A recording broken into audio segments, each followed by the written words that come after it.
Hello, everyone. Thank you for joining us. My name is Daryl Urbanski, your host as always. And today we are joined by Jonathan Herps, a strategic powerhouse with over 35 years of leadership experience spanning Australia to Southeast Asia. As the CEO and founder of Scale Up Growth Partners, Jonathan is a beacon for entrepreneurial CEOs, guiding them to scale their businesses and achieve unprecedented growth. He's not just a coach, he's been in the trenches, understanding the highs and lows of running a business. From grappling with cash flow to aligning teams, Jonathan's insights resonate with CEOs of growth-minded, small and medium-sized enterprises. His clients rave about his transformative impact, praising his innovative vision and grounded approach. Beyond coaching, Jonathan hosts the Entrepreneur Stories podcast, sharing invaluable insights from industry leaders. With a law degree, MBA, and multiple coaching certifications, he is a force to be reckoned with. I've asked him to join us here today to share his story and help us unlock our business's true potential. So, Jonathan, thank you so much for joining us, my friend. How are you doing? I'm going to let you write my bio. Little pat on the back there. I'm more complimentary than I am, so thank you very much. All good, all good. I appreciate you joining us here. And I always like to ask, before we get into the nuts and bolts of what mistakes people making and what you think the pillars of foundations of success are, I always like to ask, how did you even get into business? Do you come from a family of entrepreneurs? Is this like a generational trade or? Look, it's a bit of both. My father was an entrepreneur, a property investor in his own right, but always a single man band. In some ways, I fell into it. I spent the first 20 years of my career as a mixture of a banker and a soldier. And really, when I turned 40, I burnt out and stepped back and looked at where my clients had made their dollars, and it was always in real estate. And so I then spent the next 20 years running real estate development and management companies in Australia, Middle East, and moved back to Australia in 2015 with two little babies we'd adopted, and it was like, I actually don't want a big job anymore.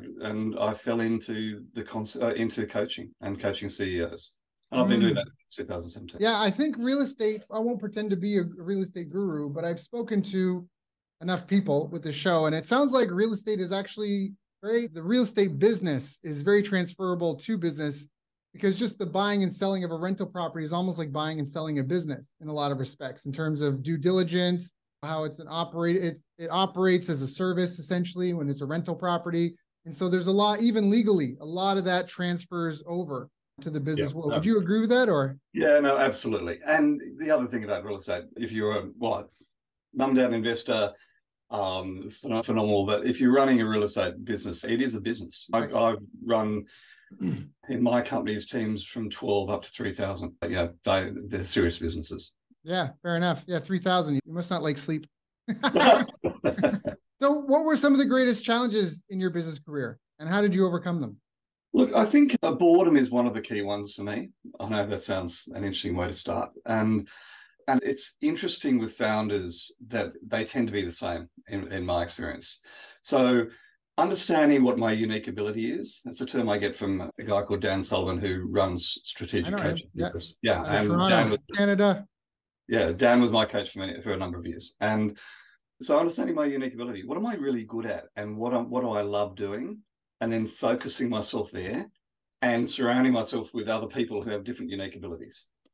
And given we're on a podcast, and as an example of that, we've just hit number 102 interviews on my podcast with CEOs. And yeah, the only thing I do is do the interview. Everything else is outsourced, because I know if I left it to me, it probably wouldn't happen. Everything from recruiting the interviewees through to managing the process, through to developing the videos, all that sort of stuff, and promoting it, social media, all that, all done by someone else. And that's a really good example. So in my business now, I do three things. I coach, which I love. I develop, similar to you, really actionable one-page tools, and I interview on the podcast. And my team do absolutely everything else. Got it. I love that. I'm a writer downer, so I'm listening. Yes, am I. Yeah. So you coach, you develop IP, which typically is your actionable one-page tools, and then you do interviews. Yeah, and everything else is done by my team. Yeah, I love that. One of my favorite mentors, Ken McCarthy, the godfather of internet marketing, he used to say, delegate as much as you can so you're calling the shots, analyzing the stats, and copywriting. And I've updated that to be like delegate/automate everything that you can. So you're analyzing the calling the shots, analyzing the stats, and communicating because you got to communicate with your staff, vendors, customers, but all the time you need to be constantly communicating with other people. And I think it's really, yeah, I love that. Yeah. I love that outlook. I think, sorry, I didn't miss one. The other thing is generating content. So if you were to look at and I think this is where we hooked up. If you look at my LinkedIn profile, I'm posting every day, and it's content focused on my perfect future client, CEO, founder. And that's the fourth thing. And they're all areas I love. I love that. I love that. Well, that's almost like ikigai, that Japanese concept of finding what you're good at, what you're passionate about, and what you can get paid for. Yeah. And making your life all about that nonstop, 24/7. I think that's a fantastic way to do it. So now, what would you recommend to someone who's maybe starting out and struggling in business in general? Like, they know they've got an idea, they've got a vision of having a business of some sort. What do you recommend they do? The first thing I think I'd do is I would start looking for people like you and people like me. I talk a lot about, in fact, I think I posted a blog on it last week on virtual mentors. And particularly coming out of COVID, I used to travel to the States for 3 weeks a year and go to all the business conferences and business learnings and everything else. And of course, we couldn't do that. So I have put together this group of virtual mentors. They're people like Dan Sullivan that I mentioned, people like you, people like Simon Sinek, who wrote a book called The Power of Why. If you look at your website and the characteristics of successful businesses and founders, and if you look at my blogs on how to be a CEO, how to be a startup CEO, I wrote something on that about a week or so ago. So find some virtual mentors and follow them. And people and there are so many different ways of doing it. TEDx talks, YouTube, Spotify, Apple Podcasts. They can be ebooks, they can be blogs, etc. But go and look for virtual mentors that you can learn from, because there's so much out there. The other interesting thing I've only recently discovered is the power of, I find LinkedIn is a critical part of me communicating what I do. And I've recently discovered that LinkedIn, I'm a bit late to the party in some ways, but LinkedIn classifies people as top thought leaders in their area. And you can go and search for that. And it's fascinating when you go and find these people who've got 100,000 followers, and the lessons you can learn from them just by looking at what they do. I've got 3 things that I talk about. One is R&D, rip off and duplicate, but always give accreditation where you get it from. Secondly, everything is downstream of lead generation. So if you can, the critical part is generating leads. And if you are generating leads that lead to sales, you can fix everything else, and you may have to scramble. Right. But And the third one is all stress, frustrations, and bottlenecks can be traced back to an asset deficiency.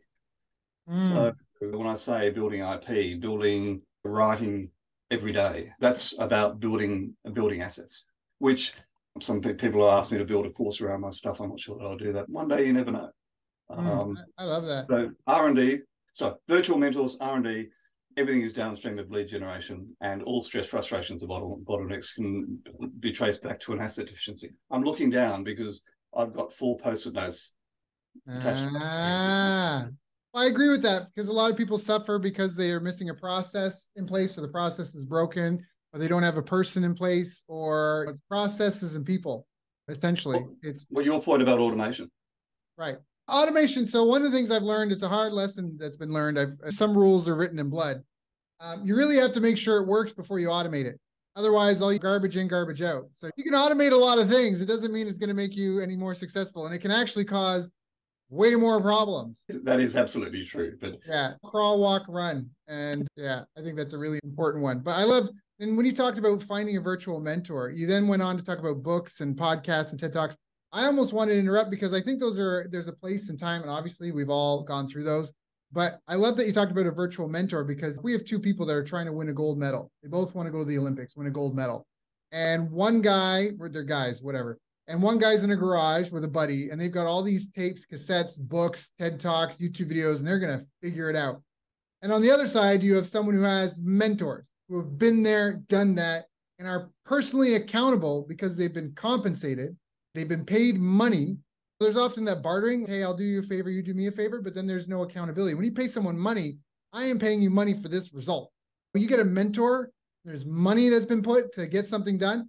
The same scenario, guy and his buddy in a garage, they have full potential to win a gold medal. but they're going to figure it out with books and videos and whatever, right? Hodgepodge it together, so to speak, cobble it together. That was the word I was looking for.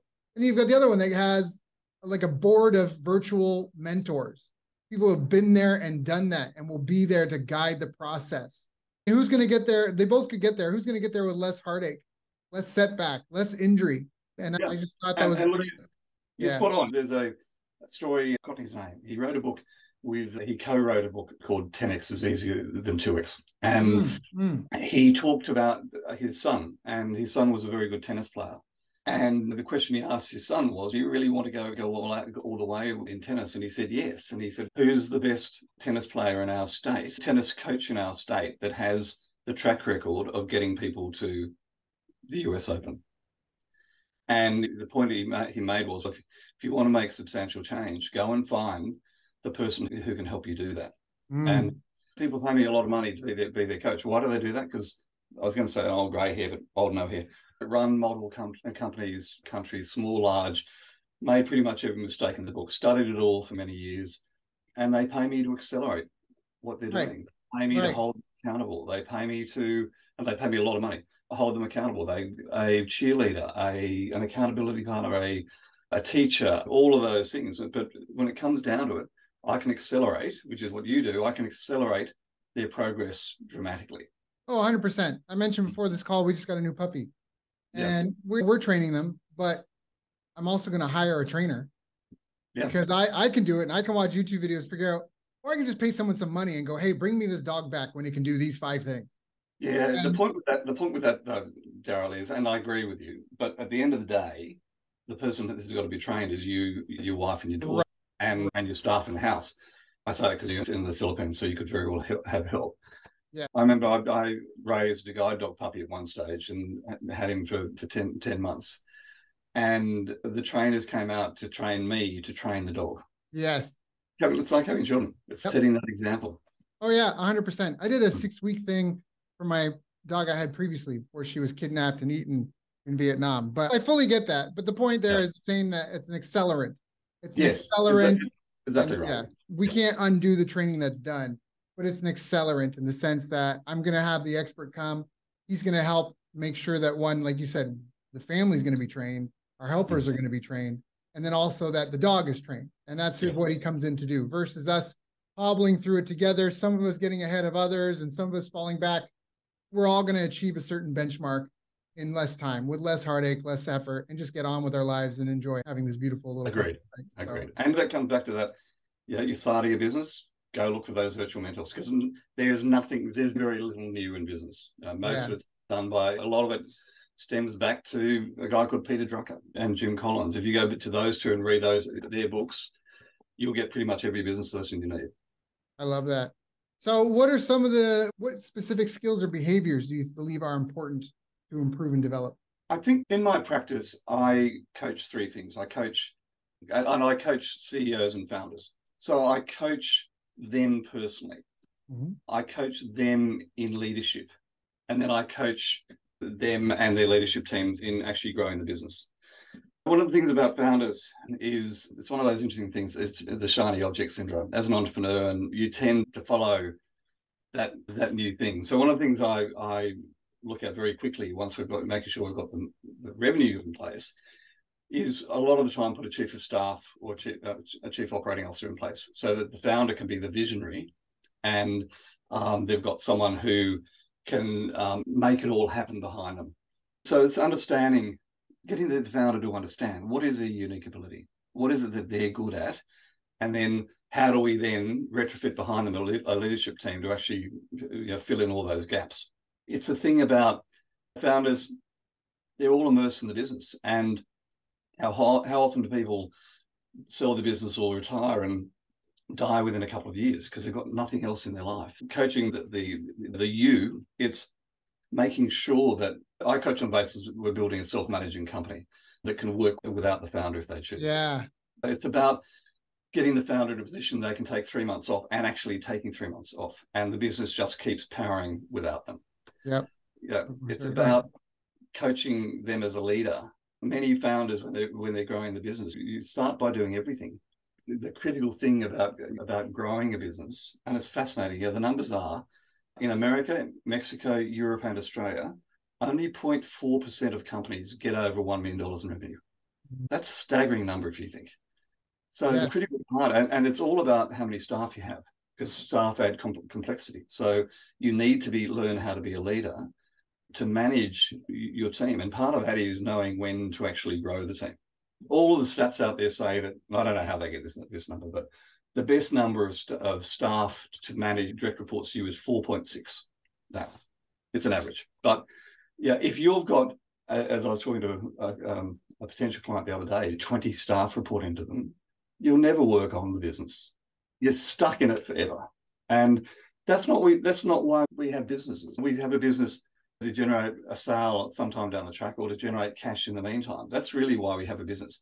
Yes, we're passionate about it, but we need to be able to. A good example, I had severe appendicitis in January, and essentially I had to take a month off. And luckily I've grown my business. I've got a team around me that they could keep it going while I was incapacitated. 6 weeks. Now, I could very easily, if I'd been me, just me, business can just crumble like that. Right.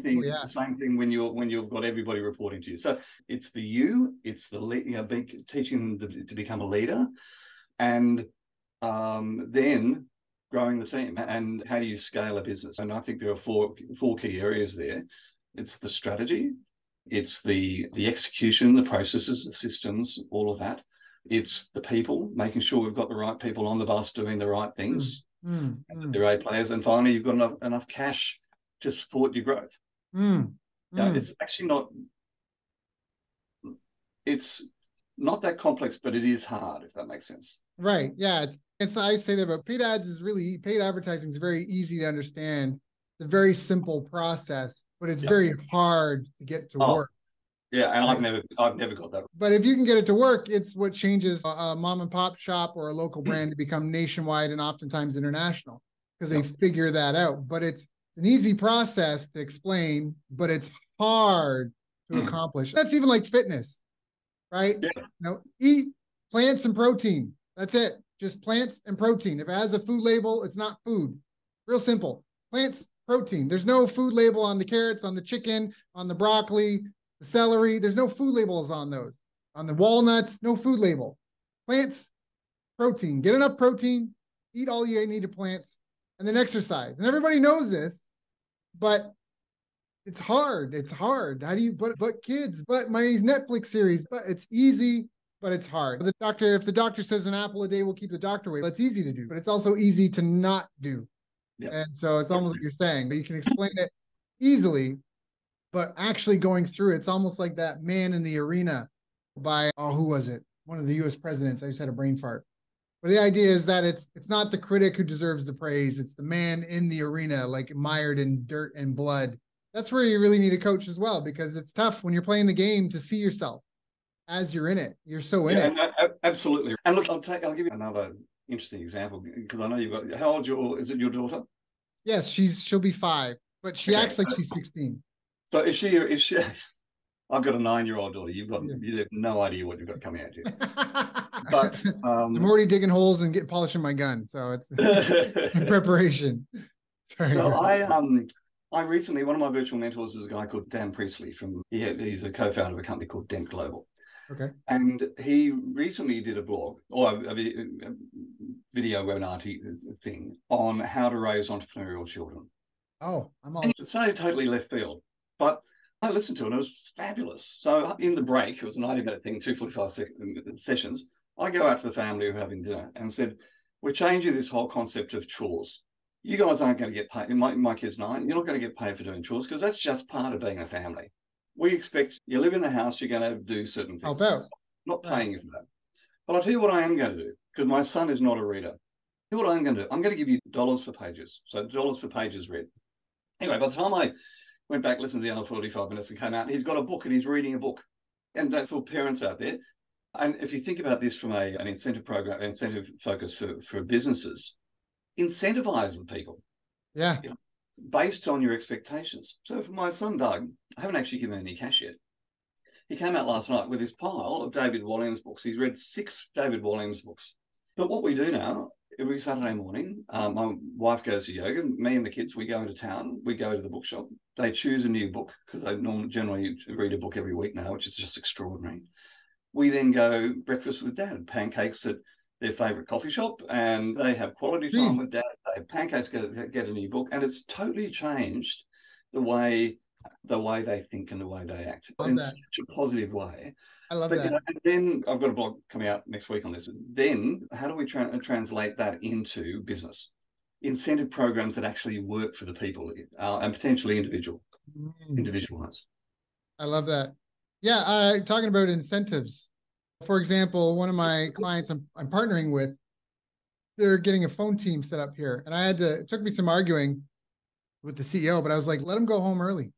If they hit the quota, let them go home early. Pay them for a full day, let them go home early. That's how FedEx was able to do anywhere in the world overnight. They said to everybody, hey, you can go home once the plane's unloaded and the trucks are full. Once you get all the packages delivered, you can go home. I'll pay you for a full day. Because before they were hanging out because I got to be here till 3. So whatever, I'm going to sit and have a late, long lunch. And hey, I get to finish up, go home. Talk about entrepreneurship and kids. I don't mean to brag, but I think I'm doing flipping fantastic with this. My daughter's 4. She has her own store called Made by Malaya. She's already made $300 selling items from around 20 cents, 25 cents to $2. So I like trying to teach my daughter things like gardening. I got my daughter into gardening because I feel like there's so many life lessons through that. You have to prepare, you have to plant the seed, you have to nurture it. It takes time, timing, right? Parasites. I feel like there's so many lessons from that. And one of the things I bought was a rock polisher. You throw in a bunch of ugly rocks, some sand and water and that, and it just tumbles for days and makes a lot of noise in your living room. But after you pull out these beautiful polished gemstones, I liked it just to show the idea of polishing an idea that you might have someone you want to be or something you want to be good at, but over time, it starts off rough, but over time, it becomes this beautiful thing. And her mom loved these gemstones. I said, by the way, did you know you can make jewelry out of these? I got them a little kit with epoxy and some glue and stuff. And they started making necklaces and earrings out of these things. And my daughter's private school has an annual fair every year. And I was talking to my wife and saying, we should maybe get Malaya a booth at the fair. She's 4, but just as the experience. So my children have just got home from school. Oh, hi, kids. That's Sarah. Hello. Hi, Sarah. Hi. Hi. Polishing gemstones. They're making jewelry. And I said, hey, we should maybe get her a booth at this annual fair, like a little market booth. Right. This is the experience. And as we talked about it, the mall across the street from us, we found out was doing a kidopreneur event, which was exactly that, a farmer market for kids to set up booths and sell at. So her and her mom made a bunch of necklaces and keychains, and she was doing the work. And we got some molds for pouring epoxy, and she had sparkle and stuff, letter, like keychain, like name lettered keychain things. And she almost sold. It was good that not all of it was dried on the first day because we sold out like in the first 2-3 hours. And now we got her little online store. And now when she's talking about stuff, we're like, how many keychains do you need to sell to get that? And she's all excited. She's got a little cart. She's so excited for the actual fair at her school coming up. And she's like practicing, like she'll walk around the island, come around and be like, hi, welcome to Made by Malaya. Everything's made by me, Malaya. You see anything you like? How about this? It matches your shirt. How about this? It looks good with your shoes. Hey, I like your earrings. How about this? This might look good on you too. Like she was practicing in our living room, going around. Can we practice again? Push your little cart. Hi, welcome to Made by Malaya, where everything's made by me, Malaya. This little 4-year-old girl. It's absolutely fabulous. And those life lessons will stick with her forever. Oh, yeah. Oh, yeah. Hands down. I'm trying to live today as if I'm going to die tomorrow. We planted a farm. We got 350 dragon fruit. Those things will produce food for 20 to 30 years. If we get to 500, my daughter, my wife, they'll always have something they can sell with very low. It's a cactus. It's a cactus that produces an abundance of fruit. Oh, no, you forgot to water it. Well, it's a cactus. Oh, no, it's too hot outside. It's a cactus. But it'll keep producing. 500 of those things will keep producing. So just like this. So it's such a great... It's interesting you asked me, how do I get into coaching? I was misdiagnosed about 10 years ago with a lung issue that I was told I'd had 3 to 5 years to live. Wow. And, it really focuses your mind. You've just seen my daughter come in. If you try and get me before 9:30 in the morning, you'll never get me. Because I get up, I have breakfast with them, get them dressed, I drive them to school, make them lunches, drive them to school, I then go for a walk. Normally this time of the afternoon, because they're playing something at school, they never finish their lunch, so I go out and make sure they eat their lunch and have a cup of tea and find out how their day is. And I spend, my life, age 50, I'm 63 now, 57, I finally found the perfect life. It's people pay me to help them, which I would do for free generally in another life. And I'm building life experiences for my family. Yeah. Yeah. And put it all together. It's just phenomenal. I love that. That's so powerful. And it's a good place to be in. What are And some of the greatest mistakes you see your clients and other entrepreneurs making? it's always, the key one is always about people, not hiring early enough and not hiring the right people. They talk about hire slow, fire fast, holding on to the wrong people for far too long, who can significantly damage your brand or the business. Right people. This is Jim Collins from Good to Great. Right people on the bus doing the right things. Yeah, right people on the bus in the right seats doing the right things. And one of the things about companies that are scaling is that businesses change and people have to change with it. So they may, just because they're the 2IC now, they may not have the capacity to be the 2IC of a 50-person company. So it's managing and coaching your people for the best expectations for them and for yourself. But guaranteed, if you have the right people doing the right things, everything else follows. I agree.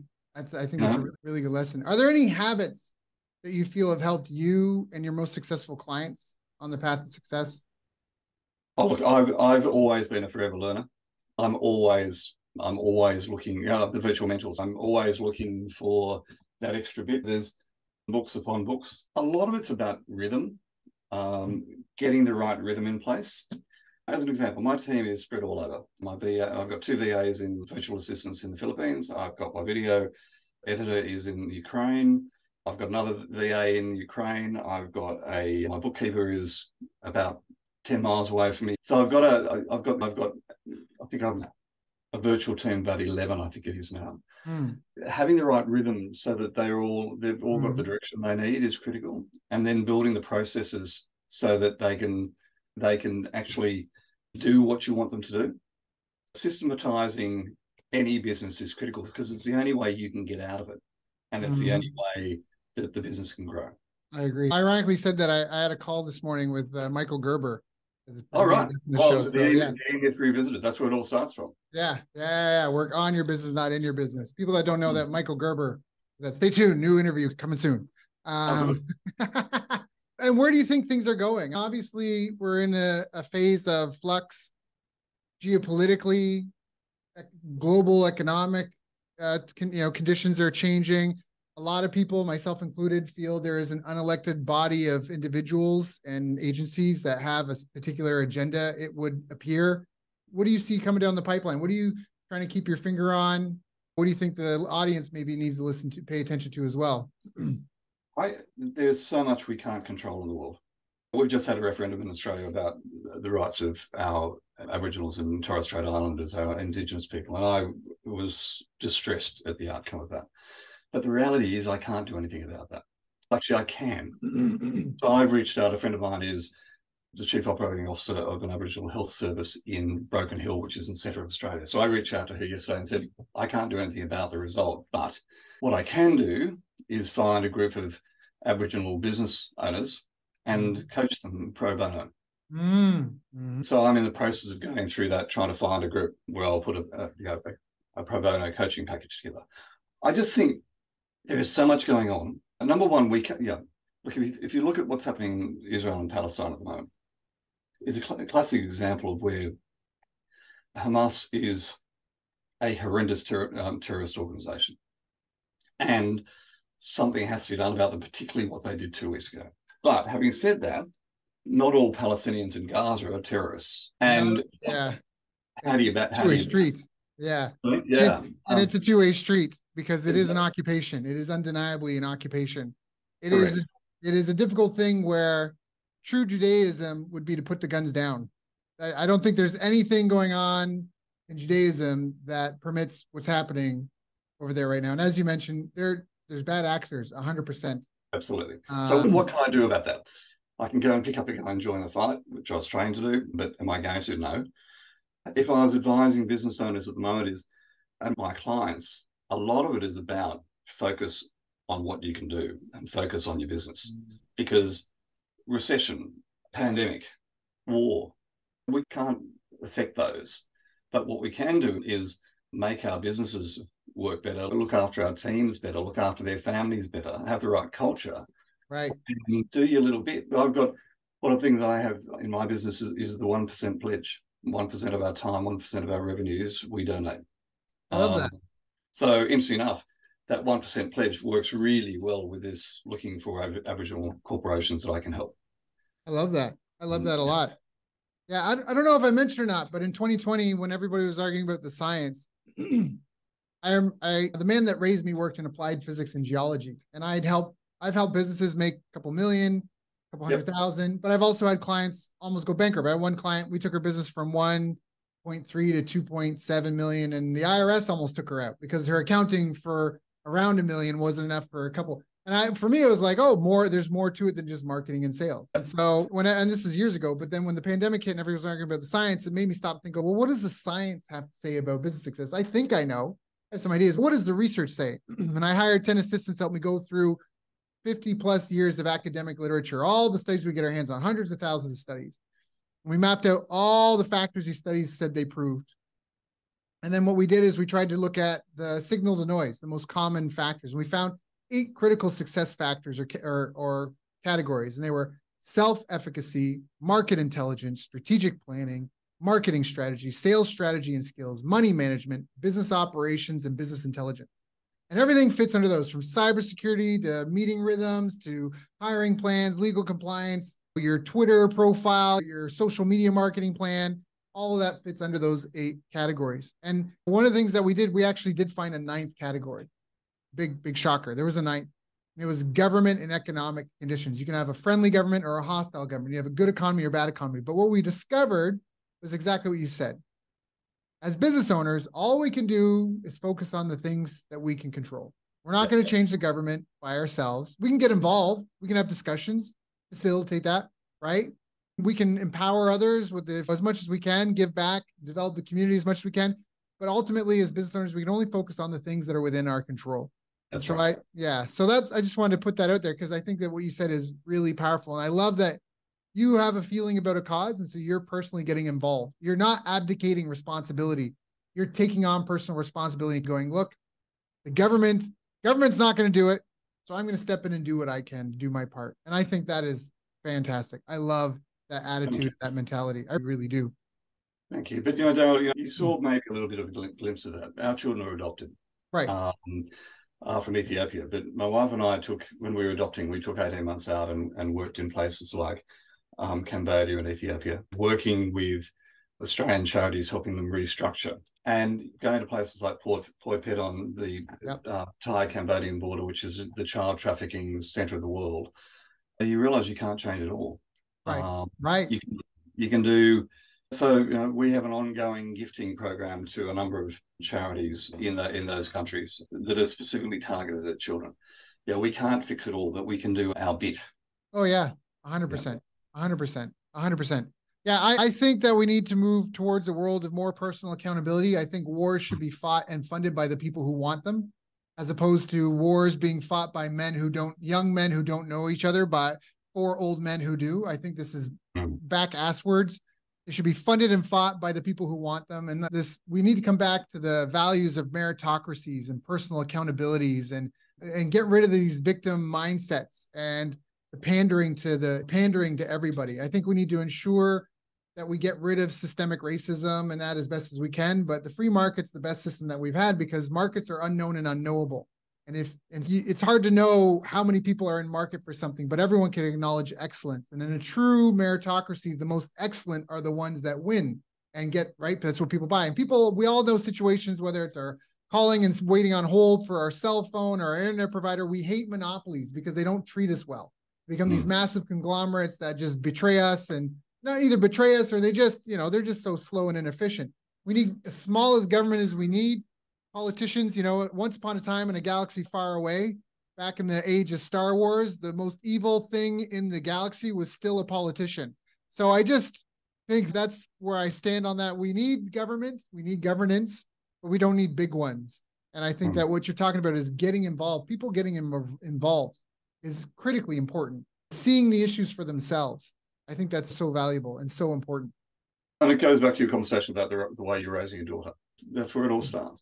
100%. 100%. I'm getting off when we finish up. I'm taking, my children are playing, which is a touch football competition. I'm coaching, God help me, 12 nine-year-old girls.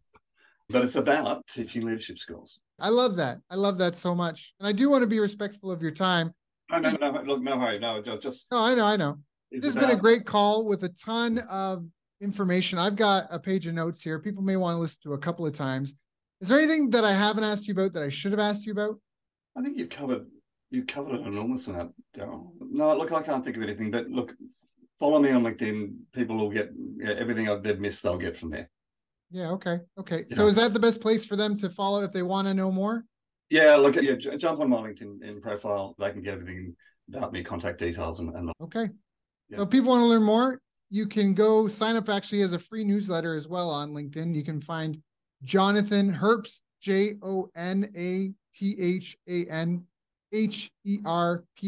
He found the right guy when he's for Scale Up Growth, and you can sign up for his free newsletter. Jonathan, this has been such a powerful interview, a lot of timeless information. I think that'll be valuable next year, right now, 10 years from now. I think this is really timeless knowledge. Again, I already asked, but is there anything that you want to add as like your final thoughts or? Oh, look, I always come back to, when I'm coaching my clients is this concept of unique ability and this concept of time. What do they say? At no time, on the deathbed, no one says, I wish I'd spent more time on my business. And so there's no such thing as a balanced life for entrepreneurs, but building a life where you actually do get quality time with family, friends, and doing those things that are important to you, as well as running a business. If you can build a business that all of that comes together, I would call that success. 100%. And the final thing for me is just thanking you. The content you put out in your podcast and the interviews you do are fabulous. And if this is the first time for anybody, go back and look at Daryl's interviews. There's some wonderful, and he's mentioned he's got Michael Gerber coming on. That to me would be an absolute must listen to. Well, I also have this great interview with this guy, Jonathan Herps. You can also find him on LinkedIn, JONATHANHERPS. Jonathan, if I could steal another 30 seconds of your time, you mentioned time and how that you said that those are unique ability and time are some of the most important things every time you talk with clients. I have a poem I actually read almost every day. It's in my daily reads list when I plan out my day every morning. I want to take a second and read it here if that's okay. Yeah, I agree with you. Yeah. It goes, time is the inexplicable raw material of everything. With it, all is possible. Without it, nothing. The supply of time is truly a daily miracle, an affair genuinely astonishing when one examines it. You wake up in the morning and lo, your purse is magically filled with 24 hours of the unmanufactured tissue of the universe of your life. It is yours. It is the most precious of possessions. No one can take it from you. It is unstealable. And no one receives either more or less than you receive. In the realm of time, there is no aristocracy of wealth and no aristocracy of intellect. Genius is never rewarded by even an extra hour a day, and there is no punishment. Waste your infinitely precious commodity as much as you will, and the supply will never be withheld from you. Moreover, you cannot draw on the future. It is impossible to get into debt. You can only waste the passing moment. You cannot waste tomorrow. It is kept for you. You cannot waste the next hour. It is kept for you. I have said the affair was a miracle, is it not? You have to live on this 24 hours of daily time. Out of it, you have to spend health, pleasure, money, content, respect, and the evolution of your immortal soul. Its right use, its most effective use, is a matter of the highest urgency and of the most thrilling actuality. All depends on that. Your happiness, the elusive prize that you are all clutching for, my friends, depends on that. If one cannot arrange that an income of 24 hours a day shall exactly cover all proper items of expenditure, one does muddle one's whole life indefinitely. We shall never have any more time. We have, and we have always had, all the time there is. By Arnold Bennett, How to Live on 24 Hours a Day. I love that poem. I think it's Arnold Bennett, How to Live on 24 Hours a Day. I love that. Yeah, I love that too. That's why it's in my daily reads. I have some things I go and I read something from that in my daily reads, just little snippets like that. But again, fabulous. And it's interesting when you say, so I have got another point. You're good. My podcast. So I interview founders and CEOs of scaling businesses. And I have 9 questions. So it's aimed to be a 30-minute podcast, based on around 9 questions. And one of the questions, and look, I have to say, there's some really good questions there. Like when you think of the word successful, who comes to mind and why is just fabulous when you get 100 versions of that. But the one thing they all say is their greatest learning. One is persistence, not walking away. But the big thing is, if you're thinking about starting a company, do it now. Don't wait. There's never a perfect time. Right. You're better to get on with it. 100%.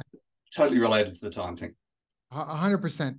It's never going to be the right time to have kids. It's never going to be the right time to start that business. It's never going to be the right time to get that dog you want to do. It's never going to be the right time. Never going to be the right time. You just have to manage your time as best you can, move forward and adjust. And I think what you said as well, like you've set boundaries. And I think that is critically important. And necessity is the mother of innovation. And so by respecting, having some sort of semblance of work-life balance and not, what am I trying to say? Not giving in. That's not the word I want to say, but not like having boundaries, firm boundaries and no exceptions that can force innovation and force the life that you want to have. And we're all going to die anyways. Yeah. So, you know what I mean? Enjoy the time we got while we're there. Design the life how you want it. Jonathan, this was such an honor and a pleasure. Again, people may want to listen to this more than once to make sure they got all the goods. If you haven't, go check him out on LinkedIn, Jonathan Herps. Sign up for his free newsletter. Jonathan, thank you again so much, knowing that you do have boundaries, you do have your own following, you do have your kids, you do have your own clients. Thank you for coming and sharing with my audience and I. We can all do a little bit better. Daryl, thanks so much for the invitation. I've enjoyed it and also it says a lot.